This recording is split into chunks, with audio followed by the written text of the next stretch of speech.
Good morning, welcome to Science Saturday, where we're looking at judging wisely or standing up for science.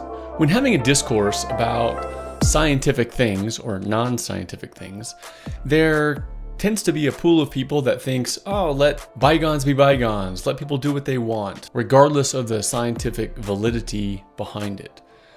Others harshly judge those that are into pseudoscientific things.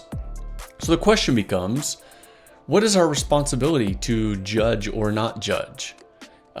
Does not judging make it better or worse? So we're going to try and talk about that philosophical side of things between pseudoscience and science in today's episode of the Daily QCI for Science Saturday. So why does it matter? Scientific thinking isn't about being a know-it-all, although it can feel that way sometimes.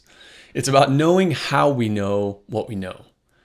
So when someone claims to detect underground water with a bent stick, aka a dowsing rod, we're not being rude by raising an eyebrow. We're actually being responsible, because science isn't just for labs and textbooks. It's the best system we have for separating fact from fiction, patterns from coincidence, and genuine insight from wishful thinking. And in a world of misinformation, silence can look a lot like complicity. Should we judge people who believe unscientific things? No. We shouldn't judge the person, but we should judge the idea. We should challenge unscientific claims that can cause harm, waste money, or mislead others. Abso-freaking-lutely. Let's talk about some specific times when we should stand up for science. When lives are at stake. Whether it's vaccine misinformation, natural cures for cancer, or anti-mask propaganda, bad science kills. If we stay silent out of politeness, people can suffer or die because of it. That's not compassion, that's cowardice. How about when public resources are misused? A municipality paying someone to douse for water, or a school board adding astrology to the science curriculum? Those aren't harmless quirks. They're misuses of collective trust and tax dollars. Pseudoscience does not deserve equal time. It deserves scrutiny. And how about when critical thinking is being eroded? When we let things slide because everyone's entitled to their opinion, we confuse freedom of thought with freedom from consequences.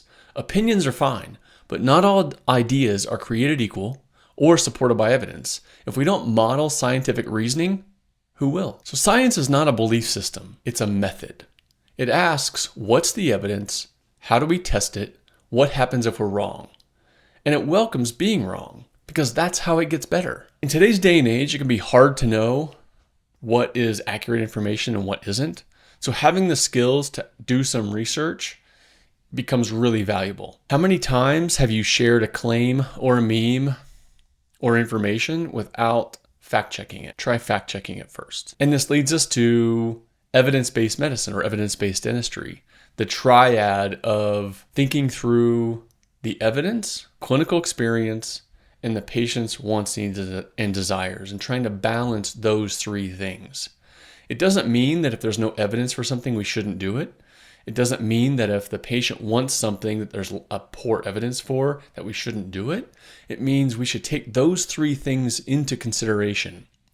The evidence best available for whatever it is we're talking about, our clinical experience with that thing, and the patient's wants, needs, and desires. How we balance those three things is going to be partly a personal preference, but also our ability to manage the evidence, our experience, and the patient. So, today, what's one claim you've heard lately that felt off? Did you stay quiet? And why? And how can you speak up with curiosity and clarity next time? Science doesn't need you to be a jerk. It needs you to be brave. I'm going to leave you with a quote from our friend Carl Sagan. Skeptical scrutiny is the means by which deep insights can be winnowed from deep nonsense. See you tomorrow.